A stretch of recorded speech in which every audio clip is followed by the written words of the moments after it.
మహాగణాధిపతయే నమః. ఓం గురుభ్యో నమః. ఓం శ్రీమాత్రే నమః.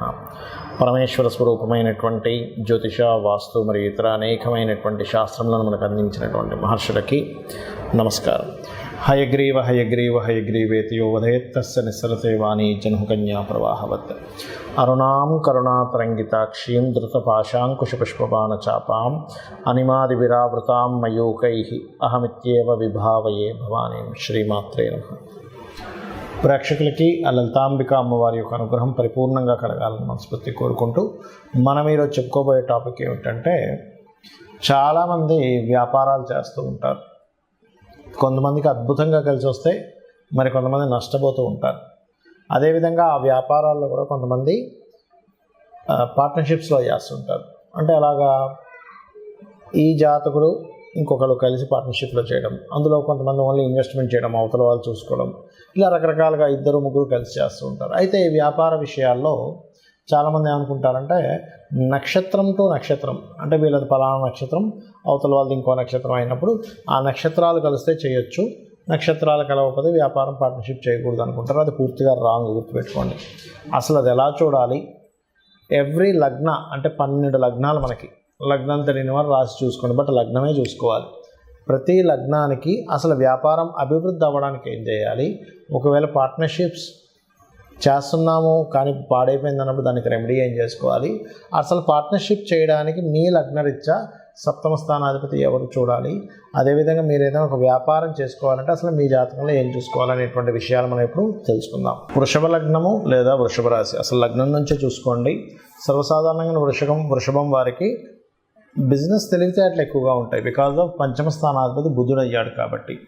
అదేవిధంగా మరి వాళ్ళకి అంత తెలివితేటలు లేవు, వృషభ లగ్నంలో పుట్టారంటే బుధుడు పాడై ఉంటాడు సింపుల్గా. అయితే అసలు మీరు వృషభ లగ్నం వారు ఏ అధిపతులు బాగుండాలి అనేటువంటిది ఫస్ట్ చూసుకోండి. ఎందుకంటే పార్ట్నర్షిప్స్ కానీ బిజినెస్ కానీ, పార్ట్నర్షిప్ అయితే ఖచ్చితంగా సప్తమాధిపతి బాగుండాలి, అంతేగాని నక్షత్రం బట్టి కాదు. నక్షత్రం బట్టి కేవలం మనసులు కలుస్తాయి, మైండ్ సెట్లు కలుస్తాయి, కానీ బిజినెస్ సక్సెస్ అవ్వాలని రూల్ లేదు. ఇది గుర్తుపెట్టుకోండి. ఫస్ట్ ఆఫ్ ఆల్ వృషభం వారికి కనుక చూసుకుంటే చంద్రుడు 3వ అధిపతి అవుతాడు. అంటే మీరు ఏదైతే బిజినెస్ ప్రారంభించడానికి, ఒక కమ్యూనికేట్ చేయడానికి, ఇప్పుడు ఏ బిజినెస్ అయినా సరే మనం చెప్పాలి అవతల వాళ్ళకి, ఏమండి నా ప్రోడక్ట్ ఇలా ఉంది, నా ప్రోడక్ట్ ఈ రకంగా ముందుకు వెళ్తుంది, నా ప్రోడక్ట్ ఇన్ని క్వాలిటీస్ ఉన్నాయి, మేము ఇట్లా సప్లై చేస్తామని మీరు కమ్యూనికేట్ చేయడానికి, కస్టమర్తో మాట్లాడడానికి 3వ అధిపతి చాలా ముఖ్యం. అందుకే చూడండి, ఎవరికైనా 3వ స్థానాధిపతి పాడయ్యాడు అంటే ఏమవుతుంది, వాళ్ళకి సరిగ్గా మాట్లాడడం రాదు. కాబట్టి మీ చంద్రుడు బాగున్నాడో లేడో చూడాలి. మీ చంద్రుడు కనుక పాడయ్యాడు, వ్యాపారం ప్రారంభిద్దాం అనుకుంటే ముందుకు వెళ్ళదు. అలాంటప్పుడు మీరు చేయాల్సింది ఏమిటి, మెడిటేషన్ చేయడము, లేకపోతే శివాలయాలకు వెళ్ళి అక్కడ ఏదైనా పాలను దానంగా ఇవ్వడము, లేనట్లయితే అన్నదానాలు చేయడము, బియ్యం దానం చేయడం చేస్తుంటే చంద్రుడు బలపడతాడు. ఇక నెక్స్ట్ స్టెప్ వచ్చేసి సప్తమాధిపతి మీకు కుజుడు అవుతాడు. సో కుజుడు ఇక్కడ ఏమిటంటే, కుజుడు పాత్ర ఏమిటి అంటే, కొంచెం సమాజంలో మీరు కొంచెం స్ట్రెస్ఫుల్గా వెళ్ళవలసి వస్తుంది మీ బిజినెస్లో. అదేవిధంగా మీకు వచ్చే జీవిత భాగస్వామి కానివ్వండి, లైఫ్ పార్ట్నర్ కానివ్వండి, కొంచెం స్ట్రైట్ ఫార్వర్డ్ నేచర్ ఉన్న వ్యక్తి వస్తాడు అనేటువంటిది కుజుడు చెప్తున్నాడు. అంటే ఏమంటే, మీరు మెంటల్గా మీరు ఫిక్స్ అవ్వాలి. ఒక పార్ట్నర్షిప్ చేస్తున్నాం అన్నప్పుడు మీ కుజుడు ఎలా ఉన్నాడు, మీ మార్స్ కనుక ఎగ్జాల్టెడ్ పొజిషన్లో ఉన్న శుభగ్రహాలతో కలిసి ఉన్నాడు, పార్ట్నర్షిప్స్కి ఇబ్బంది ఏమీ లేదు. అంతేగాని మీరు ఫలానా నక్షత్రంలో పుట్టాడు కాబట్టి అవతల వాళ్ళ నక్షత్రం ఫలానాది కాబట్టి నక్షత్రాల వల్ల బిజినెస్ అనేటువంటిది ఉండదు. ఇది గుర్తుపెట్టుకోండి. కేవలం మనసులు కలుస్తాయి. అంటే ఏమిటి, నక్షత్రం మ్యాచ్ అయింది, అప్పుడేంటి, దీన్ని ఫస్ట్ చూసుకుని దాని తర్వాత నక్షత్రం చూసుకోండి. అప్పుడు ఏంటంటే మీరు చెప్పేది ఆ వ్యక్తికి అర్థమవుతుంది, ఆ వ్యక్తి చెప్తే మీకు అర్థమవుతుంది. కానీ ఇక్కడ సప్తమాధిపతి పాడయ్యాడు, మీకు బిజినెస్ యోగాలే లేవనుకోండి, మనుషులు ఇద్దరు అర్థం చేసుకుంటారు కానీ బిజినెస్ ఫైనల్గా బిజినెస్ పోతుంది. బాగా కలిసే ఉంటారు కానీ బిజినెస్ పాడవుతుంది. ఇక్కడ బిజినెస్ పాడవడం ఒక ఎత్తు, బిజినెస్ బాగుండడం ఒక ఎత్తు, మనసులు కలవడం ఒక ఎత్తు. ఇది అర్థం చేసుకోండి. సో మీ కుజుడు పాడయ్యాడు సప్తమాధిపతి, సమాజంలో మీ ప్రోడక్ట్ వెళ్ళడానికి ఉండేటువంటి ఏదైతే ఉందో అది సరిగ్గా వెళ్ళదు, సమాజంలో రీచ్ అవ్వదు. అప్పుడు మీ కుజుడు ఏ గ్రహాల ద్వారా పాడయ్యాడో చూసుకోవాలి. ఆంజనేయ స్వామి టెంపుల్స్కి వెళ్తుండాలి, లేదా నరసింహస్వామి ఆరాధన చేసుకుంటూ ఉండాలి, ఇట్లాంటివి చేస్తూ ఉండాలి. లేదా కందులు దానంగా ఇవ్వడము, గోవు క్యారెట్స్ తినిపించడము, బెల్లం తినిపించడం లాంటివి చేస్తుండాలి. ఇక ఫైనల్గా మనం ప్రారంభించాము, మార్కెట్లోకి వెళ్ళాము, ఫైనల్గా లాభాన్ని ఇచ్చేది ఎవరు మీకు అంటే గురుగ్రహం అవుతుంది.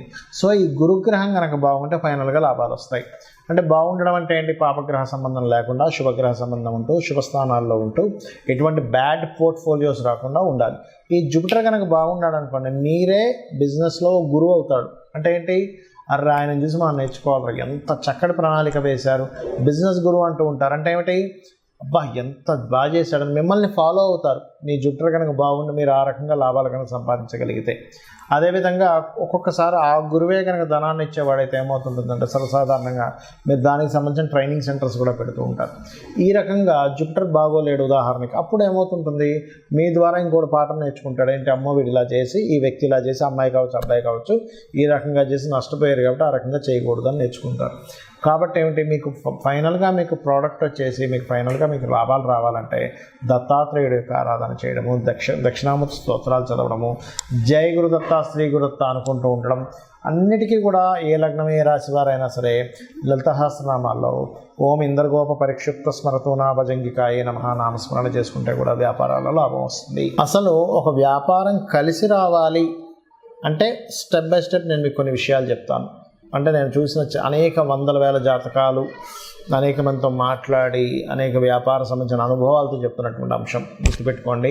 పాయింట్ నెంబర్ 1, మీకు ఇంట్రెస్ట్ ఉన్న వ్యాపారం చేయాలని రూల్ లేదు, మీకు అనుభవం ఉన్న వ్యాపారం చేయాలి. ఎప్పుడైనా గుర్తుపెట్టుకోండి, ఇంట్రెస్ట్ వేరు, అనుభవం వేరు. ఇంట్రెస్ట్ ఉందండి, ఫైన్, దానిలో కూడా రాణించవచ్చు, కాబట్టి దానికి ఎంత కష్టపడాలనేది ఒక క్యాలిక్యులేషన్ చేయాలి. ఇక్కడ ఒక వ్యాపారం మనం ప్రారంభించేటప్పుడు ఆల్రెడీ డిమాండ్ ఉన్న వ్యాపారం మనం చేస్తున్నామా, డిమాండ్ని క్రియేట్ చేసి చేస్తున్నామా అంటే చిన్న ఎగ్జాంపుల్ చెప్తా. డిమాండ్ ఉన్న వ్యాపారం అంటే ఏమిటి, ఇప్పుడు స్కూల్స్ స్టార్ట్ అవుతాయి, నెక్స్ట్ స్కూల్ బ్యాగ్స్ అమ్మడం ఇది డిమాండ్ ఉన్న వ్యాపారం. మనకు మొన్న కోవిడ్ వచ్చింది, ఆ టైంలో మాస్కులు బాగా అమ్ముడుపోయాయి. బాగా వర్షం పడుతున్నప్పుడు మిరపకాయ బజ్జీలు ఎవరైనా కొనుక్కుంటారు. బాగా ఎండగా ఉన్నప్పుడు ఈ జ్యూస్ సెంటర్స్ కానీ చెరుకు రసం బండ్లు కానీ ఇవన్నీ ఆటోమేటిక్గా అమ్ముడుపోతాయి. దాని గురించి మీరు పెద్దగా పబ్లిసిటీ చేయక్కర్లేదు. మనిషికి అవసరం, అవసరం బట్టి కొనేసుకుంటాడు, అర్జెంట్. ఇప్పుడు బాగా సిటీలో ఆ మధ్య ఒకసారి చూడండి, కోవిడ్ వచ్చినప్పుడు వ్యాక్సిన్స్ సంబంధించినవి, సమ్ ట్యాబ్లెట్స్ సంబంధించినవి అవి బ్లాక్లో కూడా అమ్మారు. అంటే ఏమిటి, డిమాండ్ ఉన్న వ్యాపారం చేసేటప్పుడు డిమాండ్ ఏది ఉందో దాన్ని తెలుసుకుని వ్యాపారం చేయడం ఒకటి. రెండవది డిమాండ్ని క్రియేట్ చేసి చేయడం. అంటే ఒక వ్యక్తి ఒక వస్తువును ఒక రకంగా అమ్ముతున్నప్పుడు దాన్ని ఇంకా బాగా తయారు చేసి వేరే వాళ్ళకంటే నాది బాగుందని చూపించుకొని మార్కెట్లోకి వెళ్ళి అమ్మడం.